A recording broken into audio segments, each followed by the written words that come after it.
ಇವತ್ತು ಚೆನ್ನಾಗಿದೆ, ಪಿಕ್ಚರ್ ತುಂಬಾ ಚೆನ್ನಾಗಿದೆ ಅನಿಸುತ್ತೆ.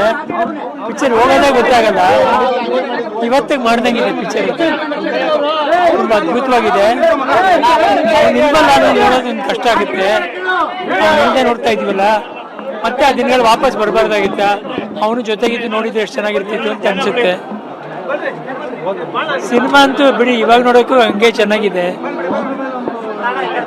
ಅಪ್ಪು ಅವರು, ರಮ್ಯ ಅವರು, ಅವ್ರ ಜೋಡಿ ನೋಡೋಕ್ಕೆ ತುಂಬಾ ಚೆನ್ನಾಗಿದೆ. ಅಪ್ಪು ಅವ್ರು ಇಲ್ಲದೆ ನೋಡ್ತಾ ಇರೋದು ಒಂದು ಕಷ್ಟ ಆಗುತ್ತೆ. ಅಪ್ಪು ಅವ್ರು ಇಲ್ಲದೆ ನೋಡ್ತಾ ಇರೋದು ತುಂಬಾ ಕಷ್ಟ ಆಗುತ್ತೆ. ಆ ದಿನಗಳು ವಾಪಸ್ಸೇ ಬಂದ್ಬಿಡ್ಬಾರ್ದು ಅನ್ಸುತ್ತೆ. ಅವನಿದ್ದು ಜೊತೆಗೆ ಬಂದಿದ್ವಿ, ಫಸ್ಟ್ ಡೇ ಬಂದಿದ್ವಿ. ಈಗ ಕ್ರೌಡ್ ಹಂಗೆ, ಅಭಿಮಾನಿ ದೇವ್ರುಗಳು ಹಂಗೆ ಬಂದಿದ್ದಾರೆ, ಅದೇ ಪ್ರೀತಿಯಿಂದ, ಅದೇ ಸಿಡ್ಲೆಗಳು ಹೊಡ್ಕೊಂಡು, ಅದೇ ಕೂಗಾಡ್ಕೊಂಡು ನೋಡ್ತಾವ್ರೆ. ಅದನ್ನ ನೋಡಿದಾಗ ಅವನಿಲ್ಲ ಅನ್ಸಲ್ಲ, ಇಲ್ಲೇ ಇದೇನೆ ಅನ್ಸುತ್ತೆ. ಸಿನಿಮಾದಲ್ಲಿ ಅಪ್ಪು ಸರ್ ಜೀವಿಸ್ಬಿಟ್ಟಿದ್ದಾರೆ ಅನ್ಸುತ್ತೆ. ಯಾಕಂದ್ರೆ ಅವರು ಒಂದಷ್ಟು ಡೈಲಾಗ್ಗಳಿದೆಲ್ಲ ಬದುಕಿಗೆ ಇರುವಂತ ಪ್ರತಿಯೊಂದು ಹಂತದಲ್ಲಿ ಅವರು ಐಡಿಯಾದಲ್ಲಿ ಎಲ್ಲವೂ ಕೂಡ ಈ ಸಿನಿಮಾದಲ್ಲಿ ಡೈಲಾಗ್ಸ್ ಮೂಲಕ ತೋರಿಸ್ಕೊಂಡಿದ್ದಾರೆ. ಆ ಥರ ಚೆನ್ನಾಗಿ ಬರ್ದಿದ್ದಾರೆ, ಚೆನ್ನಾಗಿ ಪಿಕ್ಚರು.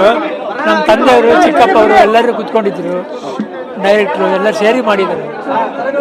ಅದರಿಂದ ಈ ಮಟ್ಟಿಗೆ ಬಂದಿದೆ. ರಾಘಣ್ಣ, ಈ ವಿಜಲ್ ಇದನ್ನ ಸಂತೋಷನ ಅಂದ್ರೆ ಈ ಸಂಭ್ರಮನ ನೋಡಿದಾಗ ಹೇಗೆ ಅನ್ಸುತ್ತೆ ರಾಘಣ್ಣ?